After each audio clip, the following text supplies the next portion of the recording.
Welcome back to the Angry Man Podcast with Jason and Greg. Before I jump into this video, I would like to welcome those of you who are new to the channel. This is the Angry Man Podcast, AM Sports Media, where we're always dropping boxing-related content, so make sure you become a subscriber. We do it all here. Fight breakdowns, fight documentaries, our own commentary. Nobody does it like AM Sports Media. And then for those of you who are subscribers or regular patrons of the channel, make sure you smash the like button or the dislike button if you don't like the content, but make sure that you are engaging in the content. And then one final thing, public service announcement. If you own a deck and you are considering getting an outdoor TV, avoid Silvox TVs at all costs. Had a recent transaction with them where they sent a TV that was all smashed up, and they do not want to honor the extended warranty that I have. So clearly they're not a company that you want to do business with. Avoid Silvox TVs. Silvox TVs, avoid them at all costs. Now, let's jump into this video. This is a topic that typically I do not like to address because I feel that it is important to really assess the situation. And in reality, it's innocent until proven guilty. And if you do not have proof that someone is doing something, I don't believe in doing videos on it, right? But this kind of bubbled up today as a part of our Discord conversation.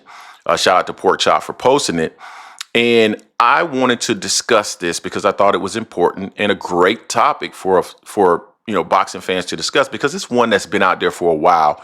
And I want to discuss whether it's fair or unfair to actually believe this, right? Now, if you think about Terence Crawford and you think about what Terence Crawford looked like in terms of his size back when he fought Errol Spence and Israel Madrimov, you can see a considerable difference versus what he looked like when he faced off against Canelo Alvarez. He looked significantly bigger. And the question is, why does he look significantly bigger? Of course, he's moving up to 168, but the added muscle mass is what people are questioning, right? Now, when you look at Crawford, it's clear to me that Crawford has added both muscle and fat. You can see based off of the definition in his body that he has added some body fat. But if you look at his traps and his shoulders, he has also added muscle mass. We know that Terence Crawford had not been training because Terence Crawford said it out of his own mouth that he had not been training prior to the actual fight or his preparation for the fight with Canelo Alvarez. And so what is going on? How is it that he's added this muscle? And of course, we can clearly understand how he added the body fat. Terence Crawford's physique and where he went from and to, it's not that hard to do. And you got to really assess the details of what's going on. And it's not necessarily fair to assume that he's on something today. And I'm going to explain why. When you look at the physique, we don't know how much of Terence Crawford's weight transformation is really muscle or body fat, meaning how many of the pounds are related to muscle or body fat. You can easily, depend on your genetics, put on enough muscle to look pretty massive in terms of your change in physique in a short period of time. I would say as short as 8 weeks, but it depends on what type of muscle you're putting on. And that truly is the challenge, right? So let's say, for instance, Terence Crawford is putting on slow twitch muscle fiber. Slow twitch muscle fiber is much easier to develop, and I would call those show muscles, right? They're better for endurance versus fast twitch muscle fiber. But when you get into the ring, you're going to lose your ability to look sharp, speed, reflexes, punching power. It won't be there with slow twitch muscle fiber. Conversely, fast twitch muscle fiber, that is something that takes a lot longer to develop because it requires a specific type of training with explosive movements, deadlifts, shrugs, plyometrics. Those are the types of things that develop fast twitch muscle fiber. And it's much more challenging to develop and get relatively big with fast twitch muscle fibers in a short period of time. So looking at Terence Crawford, I would assume that he's put on slow twitch muscle fiber and he's gained pounds. He's gained muscle mass. The problem with assuming that Terence Crawford is on something today is you really need to see what he looks like when he gets into the ring, right? Because you won't know if it's slow twitch or fast twitch muscle fiber until he gets into the ring. The problem with both scenarios, right, and let me make sure that I articulate this correctly, before I move on.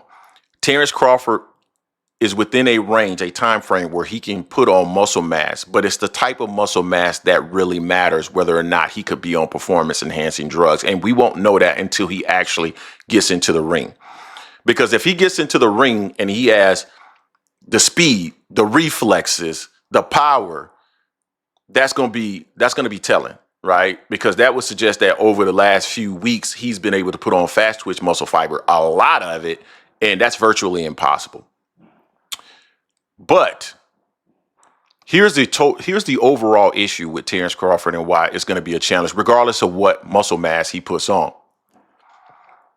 If you put on fast twitch muscle fiber or slow twitch muscle fiber, at the end of the day, the engine that you have is the same, right?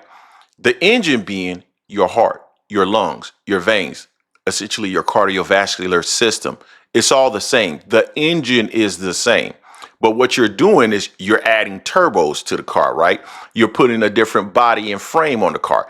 It's like taking a Toyota Tercel, stripping off the body and the interior, and then adding a 7 Series BMW on that same engine.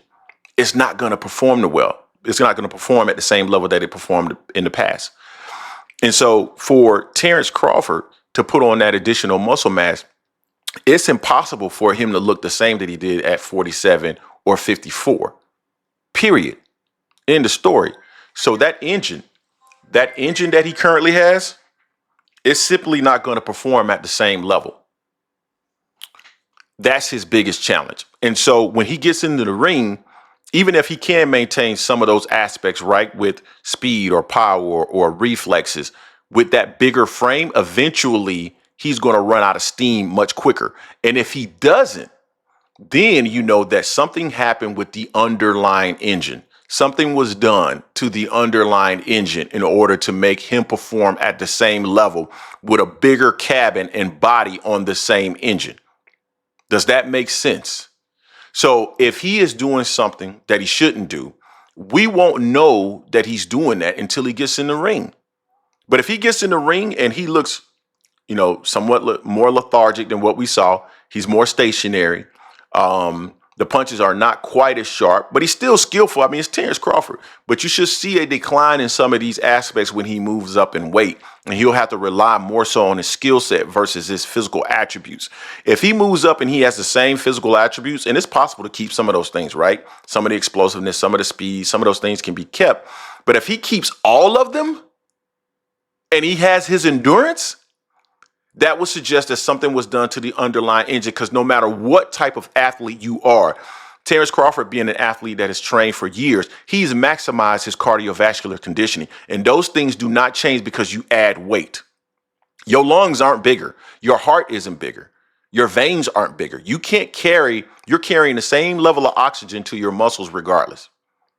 So I think it's totally unfair today to judge what Terence Crawford is today without actually seeing how he performs in the ring. He can put on muscle, he can put on size, he can put on pounds. None of that really matters today. If we see something that we do not expect and that's physiologically irrational to believe that something like that would happen with a guy that's moving up and adding 20 pounds and he looks the same as he did when he was at a lower weight class, that is when you should have a level of suspicion, but not today. It's not fair to do that today. Those are my thoughts. You guys let me know in the comment section what you think about that. Don't forget to hate, like, comment, and subscribe. This is the Angry Man Podcast in Sports Media, and I am